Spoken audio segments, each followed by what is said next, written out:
Përshëndetje gjithëve dhe mirë se erdhët në kanalin tim. Për gjithë ju që s'më njihni, unë jam Lori dhe si gjithmonë do të jem këtu me ju për t'ju treguar një histori të vërtetë krimi.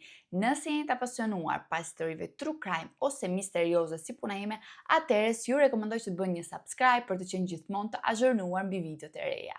Ju kujtoj që qëllimi i këtij kanali është informativ dhe jo gjykues ndaj personave që marrin pjesë në këtë histori. Më shumë se 2 vite më parë, një rast i çuditshëm zhdukjeje bëri xhiro në rrjetet sociale, në TikTok, në Instagram, në Facebook.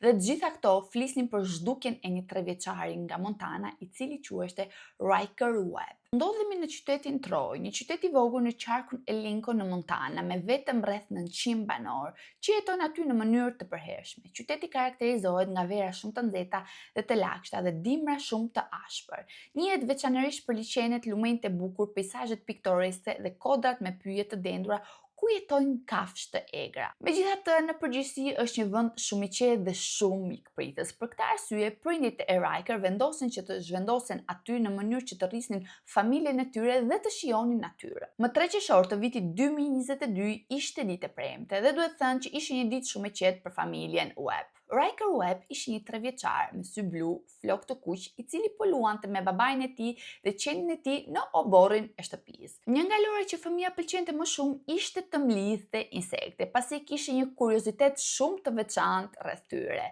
Por në fakt do t'ju kujtoj që ishte qershor, moti ishte pjesërisht me diell dhe ishte një ditë perfekte për të mbledhur insekte. Një moment kur babai i Ryker futet brenda në shtëpi për të marrë diçka dhe kur del pas disa minutave, shikon që djali i tij nuk ndodheshte aty dhe qeni i tyre po sillen në mënyrë shumë të çuditshme. Ajo që di me siguri ishte që qeni ndodheshte jashtë në obor në momentin kur u zhduk Ryker, por gjë që të bën çudi është fakti se në përgjithësi qenët janë shumë mbrojtës ndaj antarëve të familjes me të cilët janë shumë të lidhur. Dhe nëse njëri prej këtyre antarëve largohet, qeni gjithmonë e ndjek pas, por në këtë rast nuk ndodhi kështu. Menjëherë, pasi kupton që djali i tij nuk ndodheshte në obor, fillon që ta kërkojë atë rreth e rrotull duke e thirrur me zë të lartë, pasi mendonte që ndoshta ishte afër, por pa sukses. Pastaj informon dhe bashorten e tij dhe që të dy fillojnë që të tërkasin derë më derë për të pyetur nëse dikush ka parë djalin tyre apo jo, por pa sukses dhe hapi i radhës ishte të kontaktonin policinë. Prindit kontaktuan zyrën e sherifit në qarkun Lincoln rreth 2 orë pas zhdukjes së djalit të tyre. Dhe pikërisht këtu lind pyetja e parë: pse pritën 2 orë për të kontaktuar policinë? Pasi në një farë mënyre, nëse një fëmijë zhduket dhe nuk gjendet brenda 10-15 minutave maksimumi gjysore, duhet të kontaktosh menjëherë policinë. Okej, ndoshta dhe përgjigjja e kësaj pyetje mund të jetë edhe fakti që ndoshta mendonin që ata do ta gjenin vetë pa përhapur panik, por kjo është vetëm një hipotezë, pasi nuk dihet saktë pse pritën gati 2 orë për të kontaktuar policinë kur djali i tyre 3 vjeçar ishte zhdukur. Ajo që di me siguri është se policia u njoftua rreth orës 5 të pasdites dhe në fakt sherifi i qortoi jashtëzakonisht shumë prindrit duke thënë që pse nuk kishin lajmëruar më përpara. Kështu që ai menjëherë fillon kërkime. Rreth 50 vullnetarë dhe disa policë të udhëhequr nga sherifi Derrenshort filluan kërkimet duke kontrolluar zonat përreth dhe shtëpinë në kërkim të çdo gjurme apo shenje që mund të çonte tek Ryker. Policia përdori qenë gjurmues, përdori dhe një helikopter për të mbuluar zonën nga ajri. Në momentin kur Ryker u zhduk, kishte veshur një palë pijame me viza. Por për pjesën e veshjes do të flasim pak më poshtë, pasi në farë mënyre është pikë kyçe. Sherifi lëshoi një alarm të kuq në të gjitha qarqet rreth e rrotull me mesazhin se një djalë 3 vjeçar me flokë të kuq dhe sy blu, i cili ka veshur pijame blu me viza, është zhdukur nga qyteti i Troyt. Ju lutem kontrolloni brenda dhe rreth pronës tuaj dhe ndihmojini atë të kthehet në shtëpi. 3 orë pas fillimit të kërkimeve, një stuhi e madhe goditi vendin me rrufe, bubullima dhe shi të dendur. Dhe në fakt, në këtë pikë, policia nuk arriti dot të përdorte as qenë gjurmues, as dronët, as helikopterët. Vetëm disa vullnetarë dhe policë vazhduan kërkimet në këmbë. Kërkimet u përqendruan në zonën përreth shtëpisë, një vend i plotëzuar dhe i njohur për praninë e kafshëve të egra si luan dhe arin malor. Por kushtet e motit po vazhdonin të përkeqësoheshin akoma më shumë, kështu që kërkimet atë mbrëmje u ndërpren. Të nesërmen në mëngjes më 4 qershor kërkimet rifilluan përsëri, kështu që policia së bashku me disa vullnetarë të tjerë u zhvendosën një zonë pyjore pak më të largët dhe pikërisht aty gjen gjurmën e parë të Riker, disa gur të zhvendosur mbrapsht.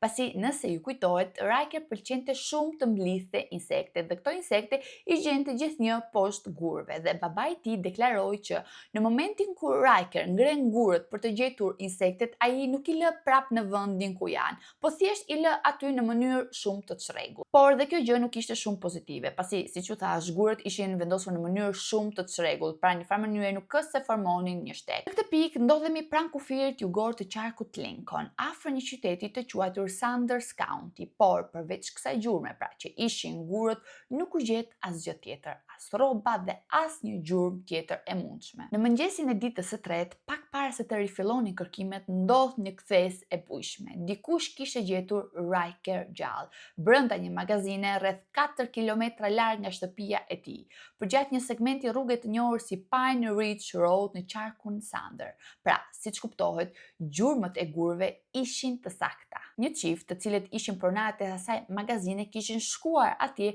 për të kontrolluar gjeneratorin e tyre pas asaj stuhie të madhe që ndodhi. Por kur arritën atje në magazin, dëgjuan disa zhurma që vinin brenda dhe në fillim menduan që mund të ishte ndonjë kafshë që kishte mbetur aty. Por kur kontrolluan mirë e mirë në cep të magazinës, gjetën një fëmijë. Dhe gjëja e parë që menduan pasi kontrolluan që fëmia ishte mirë, nuk kishte asnjë dëmtim, ishte se si një fëmijë 3 vjeçar kishte mundur të mbijetonte për rreth 2 ditë të plota brenda asaj magazine në të gjithë atë stuhi.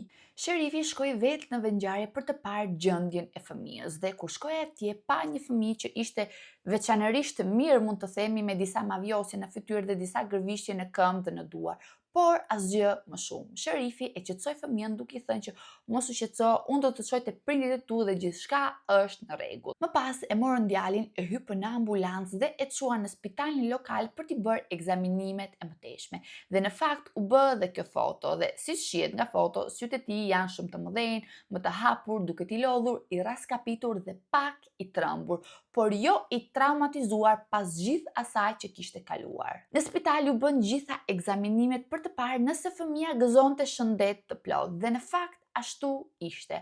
Përveç atyre mavjosje që kishte në fytyrë dhe disa gërvishtjeve në këmbë dhe në duar, gjithçka ishte shumë mirë. Dhe gjë më e çuditshme ishte se fëmia nuk ishte as i uritur dhe as i dehidratuar. Dhe pikërisht këtu fillojnë pyetjet rreth kësaj historie. Si është e mundur që një djalë 3 vjeçar të mbijetonte brenda asaj magazine për 2 ditë të plota pa ngrënë dhe pa pirë? Por si është e mundur që kur u gjet në kushte jashtëzakonisht shumë të mira, përveç atyre mavjosjeve të vogla që kishte, pasi siç u thash, djali nuk ishte as i uritur dhe as i dehidratuar, pra ishte në gjendje shumë të mirë. Dhe mbi të gjitha, si është e mundur që kishte shkuar deri tek magazina, dhe mbi të gjitha ky djalosh 3 vjeçar kishte hapur magazinën, pasi dera e magazinës ishte jashtëzakonisht shumë e madhe, doreza ishte jashtëzakonisht shumë lart për një fëmijë 3 vjeçar dhe donte një forcë shumë të madhe për të hapur derën e magazinës. Dhe gjitha këto supozohet që një djalosh 3 vjeçar t'i ketë bërë vetëm. Departamenti i policisë deklaroi që fëmia që kishte humbur ishte gjetur, por kishte humbur për shkak të një pakujdesie nga prindrit e tij, por pa i fajsuar ata. Por tha që një farë mënyre nuk duhet t'i lini fëmijët vetëm në oborr. Por nga ana tjetër dhe vetë sherifi nuk e kuptonte saktësisht se si është e mundur që një fëmijë 3 vjeçar të përshkruante vetëm këtë distancë kaq të madhe, pasi po flasim për 4 kilometra.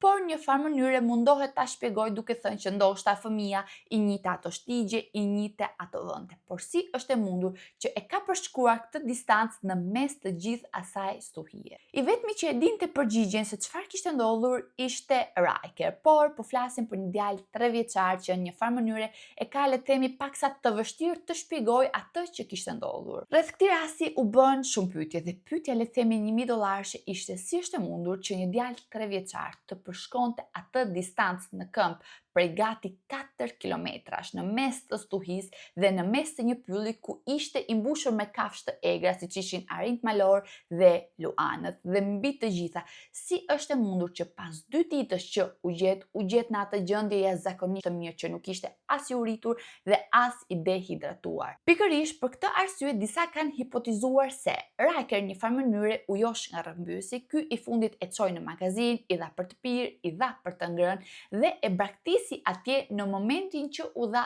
alarmin në të gjitha qarqet. Në farë mënyre e braktisi atje nga frika. Por nga dëshmitë kuptohet që fëmia nuk kishte fare i tmerruar nga qëndrimi vetëm në pyll, por vetëm pak i friksuar. Kështu që mendohet se ose ky fëmijë ka një vetë kontroll emocional shumë më të madh se ne të rriturit, ose një farë mënyre dikush me patjetër duhet të jetë kujdesur për të. T'ju jap një shembull konkret. Kam djalin tim 3 vjeçar dhe sa herë që shkojmë në park, harrohet duke los me kalamajt, me lodrat që ka atje dhe vjen një moment e kujtohet që okej, ka një mami dhe fillon që të më kërkoj me sy nëpër park. Dhe në momenti kur nuk më gjeni çfarë? Ja plas të qarës dhe si është e mundur që një djalë 3 vjeçar të ruaj atë qetësinë gjatë asaj stuhie të tmerrshme. Për këtë arsye, rasti i Riker është krahasuar me rastin e një djaloshi tjetër i cili quhej Casey Hathaway në Karolinën e Veriut, pasi Casey ishte një djalosh 3 vjeçar që u zhduk nga oborri i gjyshërve të tij dhe u gjet pikërisht 4 kilometra larg një zonë pyjore dhe kënetore. Kur fëmia u gjet, ishte i strukur në vetvete dhe kërkonte vazhdimisht maman e tij. Megjithatë nuk ishte i lënduar, thjesht kishte disa gërvishtje të vogla. Por kur u pyet se si ke mbijetuar, ai tha që ishte ndihmuar nga një ari. Tani, po flasim për një fëmijë 3 vjeçar dhe një fëmijë 3 vjeçar ka imagjinatën jashtëzakonisht të zhvilluar. Dhe kjo nuk dihet nëse ishte produkt i imagjinatës së tij apo ishte diçka reale. Ka disa teori në internet që nuk e di nëse janë të vërteta apo jo, përgjithsesi do t'ua them. Disa njerëz besojnë që kur fëmia i referohet pra një ariu, ai i referohet në të vërtetë një lloj krijese që quhet këmbmadhi. Kjo qenie në një farë mënyre jeton nëpër male dhe ndihmon gjithmonë fëmijët ose personat që janë në rrezik. Dhe këto persona mendojnë që dhe Riker i ka ndodhur e njëjta gjë, pra është ndihmuar nga këmbmadhi. Është publikuar dhe një video në TikTok ku vëllai i Riker e pyet Riker nëse e mban mend se çfarë ka ndodhur apo jo. Dhe Riker përgjigjet që mban mend një shtëpi dhe një person. Riker, do you remember when you got lost? What do you see? I see a house A house woods. in the woods? Yeah. So I can live and then I can live in, Someone lived in the house? yeah. I'm sorry that happened to you, bro. That was scary. Pas kësaj, ekziston dhe një teori tjetër. Disa njerëz mendojnë që fëmia që u gjet në të vërtetë nuk ishte Riker. Pasi nëse e shihni dhe nga fotot, ato mendojnë që ka një pamje pak më ndryshe, një formë tjetër të fytyrës, me sy më të ngushtë dhe sipas disa të tjerëve dhe rroba të ndryshme.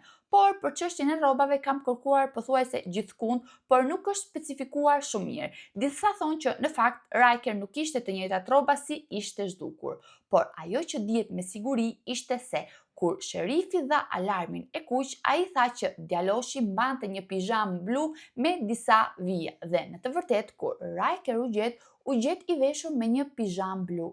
Teoria e fundit dhe më e pabesueshmja është pikërisht kjo. Disa njerëz besojnë se fëmia që u gjet në të vërtetë nuk ishte Riker, por ishte një skinwalker, pasi një skinwalker është një krijesë e mbinatyrshme e cila ndron formë. Njëherë bëhet në kafshë dhe njëherë bëhet në njeri. Dhe disa persona mendojnë se Riker në të vërtetë ka vdekur dhe ky skinwalker ka zënë vendin e tij. Por për mendimin tim kjo më duket shumë fantastiko shkencore, pra nuk bën sens. Kështu që këto janë gjitha informacionet që kam gjetur mbi këtë rast. Si gjithmonë më shkruani poshtë në komente se çfarë mendoni. Unë ju përshëndes dhe ne do shihemi në videon e radhës. Deri atëherë, ciao ciao.